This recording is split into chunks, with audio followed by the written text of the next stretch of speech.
The funny thing about sustainability is that most people, I think, given like a choice between a sustainable option and an unsustainable option, like they're always going to default to say, yeah, I prefer the more sustainable option. The question is like whether they were actually going to pay for that thing versus Mhm. like not, right? Like make a purchasing decision purely based on that. Welcome to Taste and Tactics, where founders and go to market leaders share how they brought their boldest ideas to life. From concept to execution, we cover every step behind these iconic launches. Join me each week for both inspiration and actionable tips. I'm Shiri and Let's dive in. Hi, everyone. Really excited to have Ash here today, co-founder of Thistle. Would love to start off by just hearing more about what is Thistle and why are you here and why am I a happy customer? Absolutely. Hey, Shreya, glad to be here. So I'm Ash Cheriyan. I'm the CEO and one of the co-founders of Thistle. We deliver the most delicious plant-forward meals, fully prepared to customers in major metros on both the West Coast and the East Coast. And we founded this company back in 2013. My co-founder is my life partner, actually, my wife. We're classmates from college. And back in 2012, we were exploring how we wanted to pivot our careers. Mine was in law, hers was in academia, into causes and problems that we cared really deeply about. And two really sprung to mind. One was how do people impact their own health and longevity via nutrition? And the other was how can we help people make good choices for the planet via choices via what they're putting in their body 3 times a day. And both of those core issues pointed to one powerful solution, which was if we can get people to choose to eat more plants and fewer animal products, unprocessed foods, not only can they have the most powerful impact on their own health, it actually has a incredibly powerful impact on the health of the planet as well.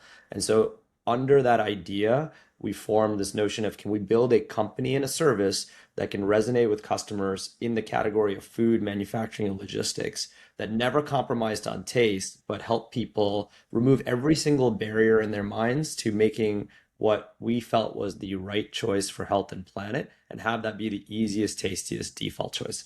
And that was how our journey started. And here we are 13 years later. Awesome. And it's crazy that it's been 13 years. I was customer pre-COVID and still customer today when I moved from San Francisco to New York, and certainly saves time and gives us a healthy option and makes it easier than defaulting to an unhealthy option. So we're going to go back in time for the story that we're going to talk about today. You've talked a little bit about the core missions. And so I'd love to hear kind of like in those early days, what problems were you solving? What problems were you not solving? Because we're going to talk about something you changed.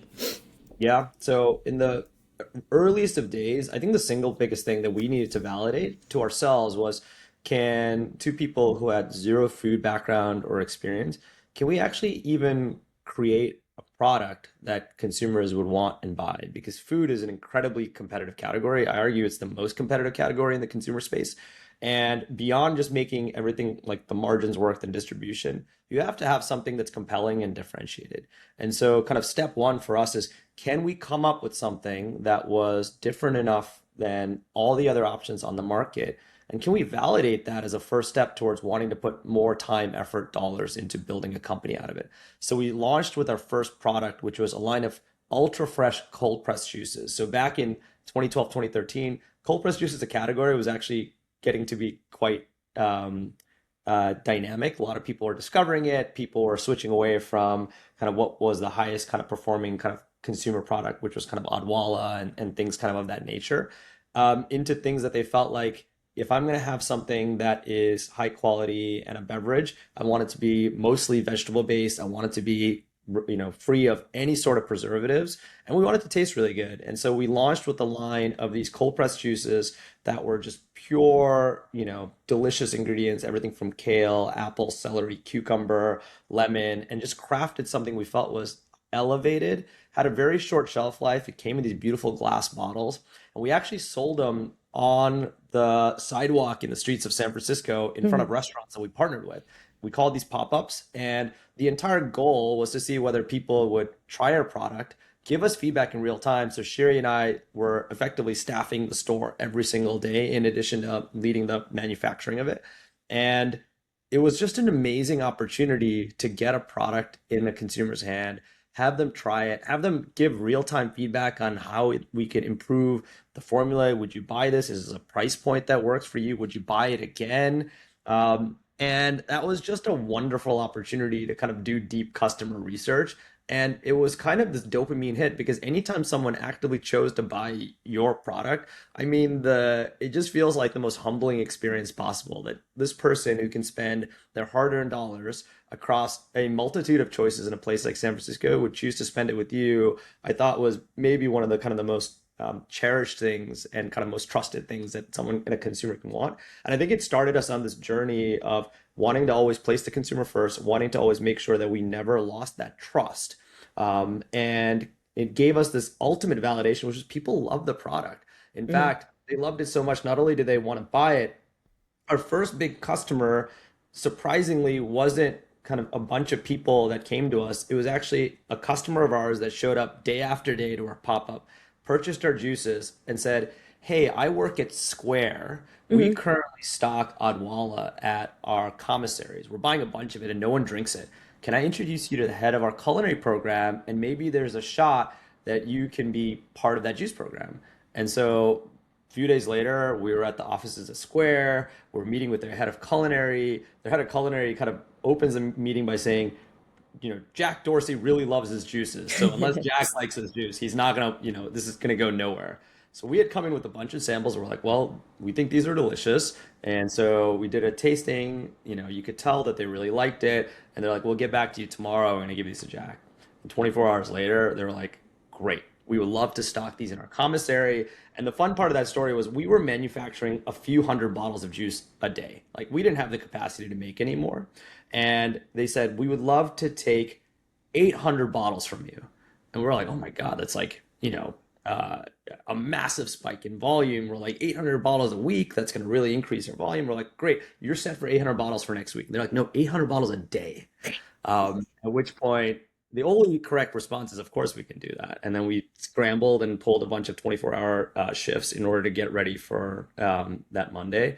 And I think that was maybe the first validation for us. We're like, man, like if people really want to pay dollars for this, maybe we're onto something, and maybe there's a true demand for just better, higher quality, cleaner products. And so that was kind of how we got started, and it just kind of snowballed from there. Yeah. Okay, so let's fast forward into the full meals that you have today. Yeah, When you introduced those, so I think you went through kind of on-demand delivery until you settled on subscription, but we were in subscription. You're giving yeah. people these plant-based, so and dairy-free and gluten-free meals. And like what was working? Who was your audience? Was this still Bay Area focused? Tell me a little bit about that snapshot in time. Yeah, so about a year later, we expanded our product line to include food. And the entire line, as you mentioned, was fully vegan. The one thing I didn't mention is so Shiri and I were vegetarians ourselves, and we're big believers in the power of plants. And but we never actually set out to start a vegan brand. And in fact, never once did we ever kind of use vegan as a core brand attribute, even from the very start. It Hmm. just happened that the meals happened to be entirely vegan at the time because that was kind of what we thought was the cleanest, most plant-forward option for our consumers. And for the first year, we had no animal products. In fact, we didn't even use gluten, as you mentioned. And the response was really positive. We were just in the Bay Area. We had just started delivering to certain neighborhoods and we're slowly expanding neighborhood to neighborhood. But we quickly started to realize that even though the products were entirely vegan, many of our customers, and by the way, I did most of those deliveries for the first several years, again, as an opportunity to show up on a doorstep and then just talk to a customer when Totally. they open the door to find out, hey, this is your second week. Thanks so much for ordering. Like, I'm one of the founders. Can you help give some feedback? And I would ask about their story, and most of them surprisingly weren't vegan or vegetarian. Hmm. And so, which was a little bit surprising to me, but, I learned quickly that more and more people were starting to explore having not giving up meat, but reducing the amount of meat that they brought into their own household. And one kind of quirk that they kept bringing up was because most of our customers typically ended up being households with two individuals or perhaps children. And they're like, I love this product, but my husband is having a hard time because it doesn't have meat in it. Hmm. And I kept hearing the story over and over again, and it got us thinking about this notion of if we're missing a large cohort of customers that are not willing to try our product because of kind of this notion in their mind that they needed animal protein to really have that meal be complete, are we missing a bigger opportunity to have an impact? Because for us, if we were to go down that road, we would be introducing higher quality options. The portion size would be smaller. And if I can get someone who is on a standard American diet, which has 8 to 10 ounces of meat at the center of the plate, and shift that down to 3 to 4 ounces, that's actually a material win in terms of kind of the overarching cause that we personally had, which is just get people to eat fewer animal products. And so that started us down this journey of really exploring, should we make our first big pivot from a product standpoint, from being a company that had only vegan options into something that now introduced meat, which was going to be a pretty seismic shift for us. It's interesting because, I mean, at the time, where were kind of like the Meatless Monday or Flexitarian? Where were these movements? Like, how were people culturally thinking about this? Because there have been a lot of different like spikes from PETA and from like awareness of veganism itself. I've been vegetarian my whole life too. It's interesting. There's been times where people didn't understand what vegetarian was, but they actually learned what vegan was first. And so I'd order something and they'd be like, "No, you can't have that." And I was like, "Why?" And they'd go, "It has cheese." And I'm like, I eat cheese." Right, um, right. That's a whole different and podcast, by the way. yeah, yeah. And so where was this in this movement? Where was this in this cultural point in time? Yeah, it's a great question. I think that Meatless Mondays, I remember, was starting to be more popular around that time. Certainly in metros like New York and San Francisco, like you'd hear people say, I'm doing Meatless Mondays, right? And you'd ask people why, and they would always kind of associate it less about kind of sustainability and more about kind of health, it felt, right? And I think that there was this idea for people that plant-based was starting to become more and more popular in the nomenclature, right? Like, Hmm. let's be plant-based, which I think became a proxy for vegan or vegetarian. But I think there were more and more articles that were associating a plant-based diet with better health outcomes, right? I think studies like, the Blue Zone studies or the Hmm. Mediterranean diet, I think most of those would say this is a predominantly plant-based diet, not necessarily vegetarian or vegan, but I think kind of plant-based started to become associated with vegetarianism or veganism. But I think kind of more people were expressing this curiosity around this time of what it meant to really shift their diet more towards what they were reading more and more in the news or kind of seeing in terms of things like Meatless Monday. So I think that was kind of the early days of kind of this awareness that we had seen kind of slowly start to build. And I think for us, our hypothesis was this was only going to increase in terms of demand because people were just getting smarter about what they wanted to put in their bodies, the harm that processed foods and things like red meat at high levels were doing to not just kind of short-term health outcomes, but long-term health outcomes. Studies were coming out relating all of these kind of behaviors towards chronic illness. And I think that you were just at the very start of a trend that we were absolutely certain was only going to get more powerful. And we wanted to make sure that we were going to be the leading brand that led with trust, that were backed by science-based principles on giving people something that tasted really great. So we didn't want to compromise taste ever, but did the hard work of just making sure that it was full of ingredients that help people get to their goals. And I think that trend has only, accelerated 13 years later. I mean, we Hmm. were absolutely correct in terms of where that awareness was going. And it's exciting to see. Yeah, I mean, I think another interesting thing before we get to the actual introduction of meat, of animal protein, there were some alternatives that I can think of. Like a lot of these, I'm a connoisseur of these different like food delivery options because tried plenty that were much less healthy around and before Thistle and did not work. But some of them say like, oh, if you want meat, like add it in. Like, look, our salads go great with chicken. Get chicken and then put it next to it. Why did you decide that the benefit outweighed the cost of actually providing the meat yourself? Yeah. Well, I think in people's minds, as much as perhaps that felt easy to just add on this product, I think the reality is that people are incredibly busy and they were like would faced with the choice of having a Thistle product and then having to go through the time of trouble of adding on your own protein or not having it at all. Like the when people are just inherently lazy, like not having it at all was the absolute default choice. It's just the easier choice. In fact, like one of the things that was most compelling for us, like because when we launched, we were seeing a bunch of meal kit companies like the Blue Hmm. Apron and the Freshes of the world really become popular.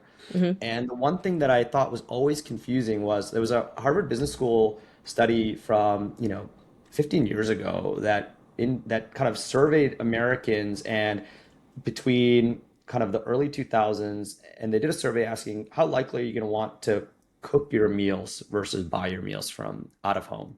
And something like 85% of people in the early 2000s said that they had no interest in wanting to learn to cook or prepare their own meals. Hmm. And they did that same study like 5 years later, and 85 had gone to 90. Yeah, And so yeah. the notion that like people were somehow going to even prepare an accessory to a meal felt like that was going to be too high of a cost and unrealistic to assume that people would do that. And so assuming if we assume that to be correct, then people were just not going to have the Thistle meal because they said, well, I don't have enough time, or there's a million other reasons why I wasn't going to add that add-on.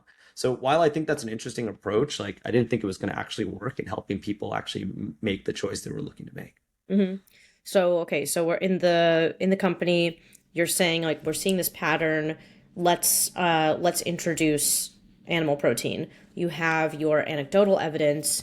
Do you do any surveys? Do you look for any quantitative evidence? Do you like A/B test it? Like how do you make such a huge change and roll out something that changes the perception of the whole brand? Yeah. I mean, I wish we were sophisticated enough to go do A/B testing at the time. I mean, we A/B test every single thing to death today, but a year into it, I don't think A/B testing was, I don't actually think that we would have had enough volume to get any sort of statistical significance, candidly.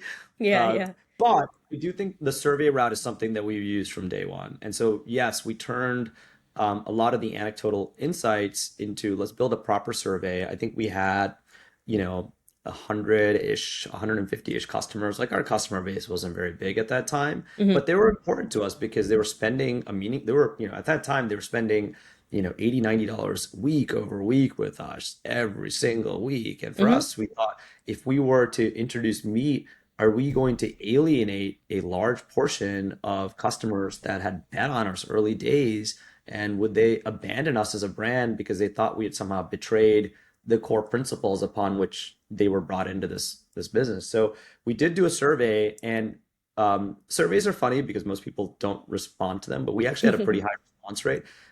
We saw that the vast majority of people were positive because I think it validated this notion that it felt like either they or someone in their household would want this as an additional product because we weren't going to get rid of the vegan vegetarian option. That was always going to be around. We were adamant about that. It's if we were expanding it, most people were supportive, especially because we explained the reason why. Hmm. And it explained that, for us as founders, um, it authentically helped us bring more people into the notion of wanting to eat more plants.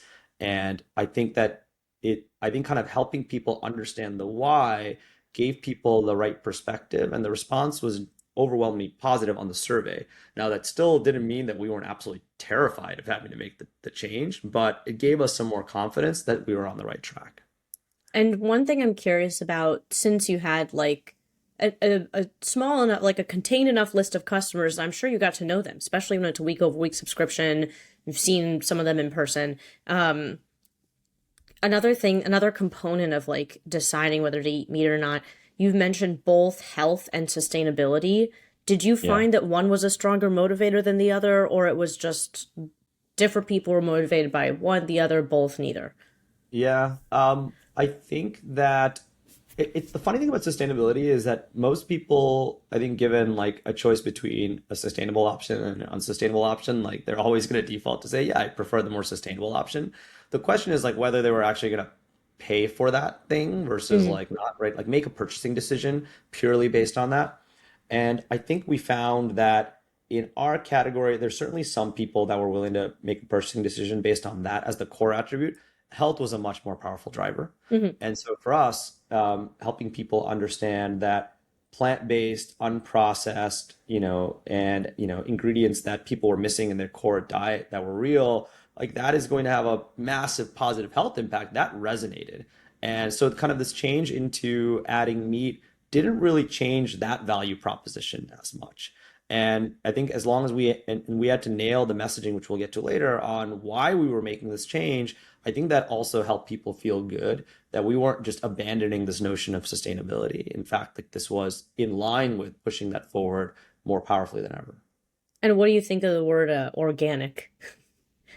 Yeah, I think, organic is like one of those funny things. Organic, local, I think these are words Yeah. that kind of are easy to kind of write down, but you start to realize that the while like I think they're good because they're good proxies for like what generally is good practices, but it misses out on the complexity of the food system in some pretty powerful ways. So for example, in the early days, we started to work with ingredient suppliers and we were working with some of these smaller farms because they were able to produce ingredients in smaller volumes like ours. Like they weren't organically certified, and we realized it wasn't because they didn't have organic practices. It's because getting organic certification is actually tremendously costly. It takes a lot Mm. of time, effort, paperwork, documentation. It's confusing, and there's fees associated with it.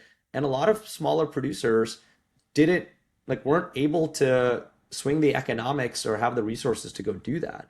But what we did find is that organic practices is something that most people that work in food and agriculture, like they understand what using pesticides means in terms of sustainability. Like they don't want to use those practices. Most people weren't.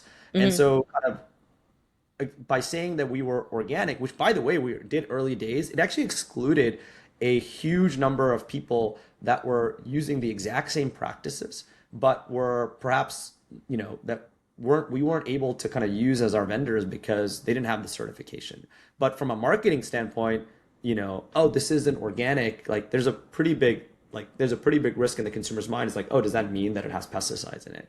So that's a separate conversation for us. Like in terms of kind of for us, we spend a lot of time in the marketing journey of just really explaining where does organic really matter? Why are we making the choices? I think it matters more the background of where we source our ingredients from and those practices to Hmm. help you get comfortable why a specific ingredient wasn't organic, right? But still has organic practices. But also there's some ingredients that generally the science shows that an organic in a version that's conventional, like the impact actually is marginal because it has a peel, for example. Like an organic banana versus a conventional one, it doesn't really make a ton of difference because you're not eating the banana peel, Hmm. right? Hmm.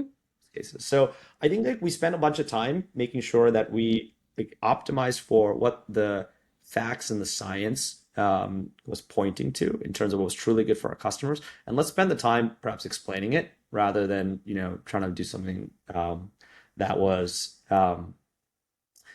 like on a surface level good marketing, but didn't kind of, really kind of push forward the kind of sustainability narrative.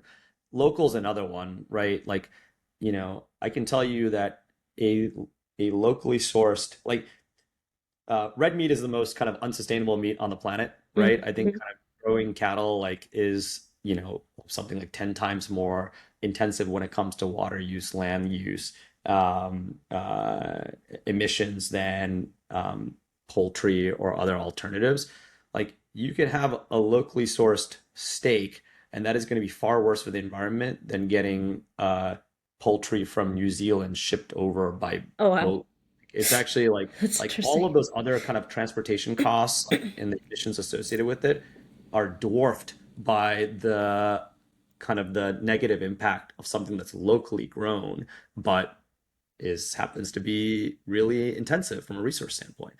And but that's like a nuance that, it's a hard time like when someone's making a purchase decision, they're like, oh, locally sourced. That's a I like that. That sounds good. I'll purchase that over something that's not local. But I think what we tried to do was really, again, under this notion of trust, help people understand why the perhaps that might not be the best choice. And I credit actually Shiri, my co-founder, a lot for this.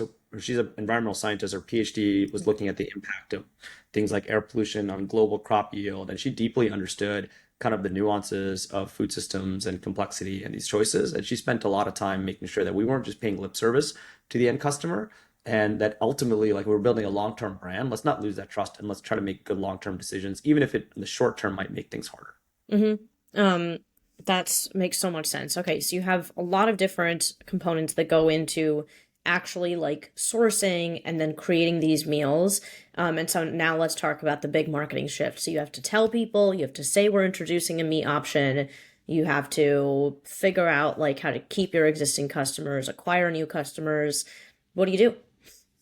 Yeah. It was scary. And I think we had a marketing team of one. I think we had just hired our first marketing hire, a few months before.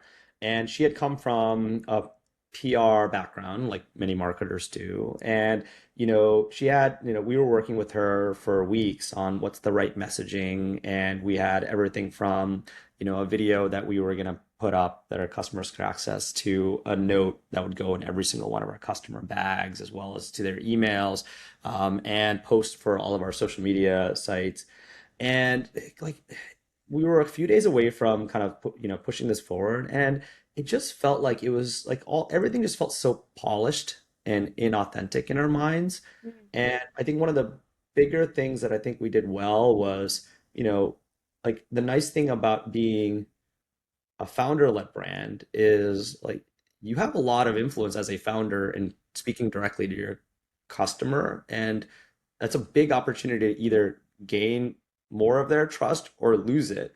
And I think the one thing that is powerful is speaking to them directly in your own voice and just standing in front of them, both when things are going well and being grateful for them buying your products, but especially when things are going bad. I think if you can authentically stand in front of your consumer and explain the hard choice, I think that not only will they hear the words, but they will see, if they're watching a video or otherwise, like they'll take all of the nonverbal cues, and those are either going to build or erode trust.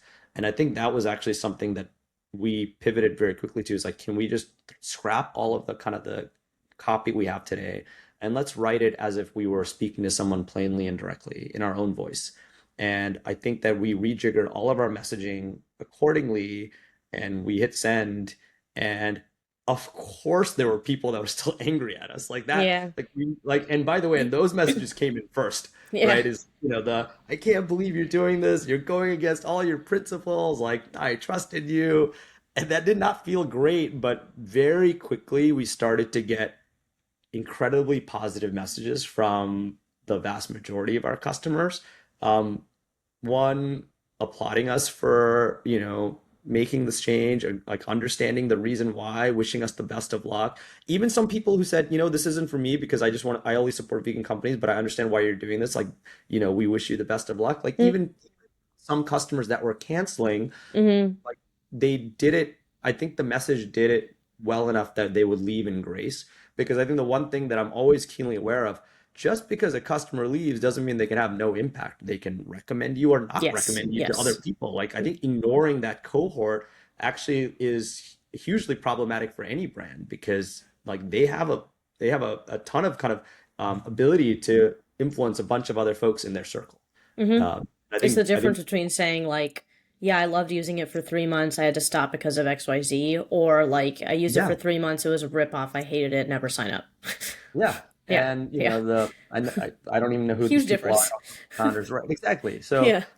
I think that, again, especially because our customer base is so small, I think it was incredibly important, because we were living, as most startups, like week to week, month to month. Like, we were about to fail at any given moment. It felt like, for the first like 5, to 8 years. So yeah, it was terrifying, because I think if it didn't go well, I don't think we would have existed past a few weeks after that. Mm. So Oh wow. I think thankfully it did, and I think it set the stage for how we chose to communicate big important changes to our customers, even 13 years later. And that's awesome. And so how did you see the ripple effects of this over the next year or two? How did it change your customer base? How did it change like it's maybe hard on the inside, but like how did it change the way that the brand was perceived? Yeah. And so thankfully, it actually accelerated our pace of new customer sign-ons pretty materially. So not only do we see a number of our existing customers add second subscriptions, as we thought they would for their, partner or otherwise, or someone else in their household. Hmm. And those were most of them were meat meals that they added, but Yeah, we found that that's what I'm using now. right. Yeah. And so Veg for so me, meat for my husband. right, exactly. And so then, there were a bunch of new customers that were either on a lead list or became aware of the brand because they realized, hey, this doesn't feel like it was so polarizing and such a big change from the existing diet that I had to a change that I wanted to make, but felt like it was too far of a gulf. Like this feels like I can try the meatless Monday, or, a lot of people had said, what if I can just give up eating meat for lunch for Monday, Tuesday, Wednesday? I won't make any Hmm. other changes, and but it allowed them to also use Thistle for dinners or otherwise. And so I think that was actually a pretty key shift because we saw what was our first big acceleration in customers coming onto our platform. But as I noted before, most of those customers coming on were ordering products that contain meat, unsurprisingly. And so Hmm. something like 75, 80% of the products, like if you looked a year after we made this change, that we sold contain meat, and about 20% were kind of entirely vegan or vegetarian. That's super surprising. Does that still hold up today? No, I think the really cool thing is that over time, that ratio has almost entirely switched. So that now here in 2025, almost 2026, which is crazy, um, the vast majority of products that we sell today to our customers are entirely vegan or vegetarian. Hmm. And that's not because somehow our customer demographic has changed. In fact, I think in our last survey, only something like 12% of our customers identify as being vegan or vegetarian. So the vast majority of these products are being purchased by people that eat meat. Hmm. But what we found is that over time, people are increasingly looking to reduce our original hypothesis has held true. People are looking to increasingly reduce the amount of meat that they eat, whether they're meat eaters or not. And so in that sense, like we are seeing people that started with Thistle on a meat plan find that they slowly started adding a few vegetarian vegan products, saying, actually, like this is pretty great. Like I don't really miss, having to have meat in every single meal. And the best and my favorite stories are those that went from that plan and then swapped entirely into a vegan or vegetarian plan. And so like those kind of changes in stories bring me so much joy because it just showcases that this one notion, which I think is like every brand like ours that are operating in a space like health should realize is like everyone's on a journey, right? Like you have to make sure that like whatever you can do to not be judgmental, to help people welcome them where they are, and then be able to support them on this kind of journey in their minds of kind of, from moving from point A to point B, even if they fall back many, many times, which they will.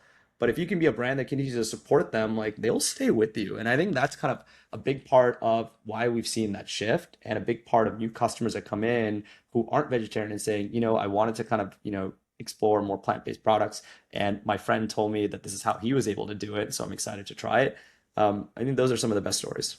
I mean, it's amazing for your product to be like a key component in their journey. If they're having a hard time making the switch or the move, I mean, even if they switch their entire plan, you don't know that they're not having a little bit of meat elsewhere in their life, but they're still having this like consistent factor that's always there, that's reliable, that they know is going to be fully plant-based. Yeah. Yeah. Yeah. Um, so as a vegetarian who is a certified bread and cheese lover, how did you decide to make this the only shift rather than any of the other factors that aren't in it? I mean, maybe there wasn't as much nutritional value that was missing. They're just hard to Yeah. give up. Yeah, I think so. It's a good question. The debate on whether we should, like, first and foremost, like we have a lot of customers that come to us because they need a product that's gluten free or they need something that's dairy free. So Mm, I don't think like the switch to adding meat, like there's no universe in the foreseeable future where we would not offer products that are that are going to be gluten free or not vegan or vegetarian. But we have considered, potentially adding dairy or eggs or gluten as additional ingredients in meals that people can choose to like purchase, separately. Yeah, yeah, right, separately. yeah. Because I do think that, there's benefit in things like variety, obviously, and like and candidly, there's some nutritional variety that like can't be ignored either if you use some of those ingredients correctly. Um, it's just a question of how to introduce that additional complexity because we have to be careful as a business that's now scaled. We're doing hundreds of thousands of meals on a weekly basis, which is wild to say because I remember when we were doing a handful of meals on a weekly basis. Every single thing that you do introduces complexity. And what we don't want to do is if we don't fully understand the right way to introduce that into our operational kind of flow and manufacturing, because we manufacture everything in-house, um, if product quality decreases for the rest of your products because you aren't able to kind of take, spend the requisite amount of time ensuring that not only are those at the highest quality but getting better, it's going to be bad for the brand. So Mhm. take kind of product complexity decisions really seriously, but it is something that's interesting and we've considered it for a while. We'll see. Um, so okay, looking back, obviously this was many years ago. This was really early in your in the journey of Thistle. What convinced you this was the right move? How did it inform other times that you might have had to make a big change? Yeah, I mean, I think the single biggest kind of thing that gave us a lot of conviction is the point I brought up earlier, is if you're going to make a big change, don't shy away from speaking directly to your consumer. Again, like the two of us, like we're still a founder-led brand. And I think that's one of the benefits, as long as like we're the ones leading this brand, that's an asset. I think that we get to go speak directly to our consumers in a voice that non-founders have a harder time doing. And I think that allows us to really truly explain hard choices and decisions, whether it's a product decision or, something, or shutting down a geography, for example, that wasn't working. Mm. Um, by being able to communicate that clearly to our consumers in our own voice, I think that has really found it to be impactful and effective. Or a price increase. I think a price increase is actually one of the hardest things to get right. And I think that, doing it the wrong way, people obviously go, oh, it's just a money grab. People are being greedy. But if you're explaining to people that your cost of your inputs are increasing, that you want to support high quality producers and pay them a fair price, their costs have gone up. Like we can go get a cheaper, ingredient, but that'll be less good for you. It's going to be Yeah. less good for the underlying producer. I think explaining it in your own voice authentically helps people understand. And then and hopefully they continue to stay a customer. But even if they don't, they can still speak positively about you and say, you know what, that might not have worked for my budget, but I still have a positive brand. Like that in itself was a positive brand interaction, and I can still confidently recommend it to others in my network.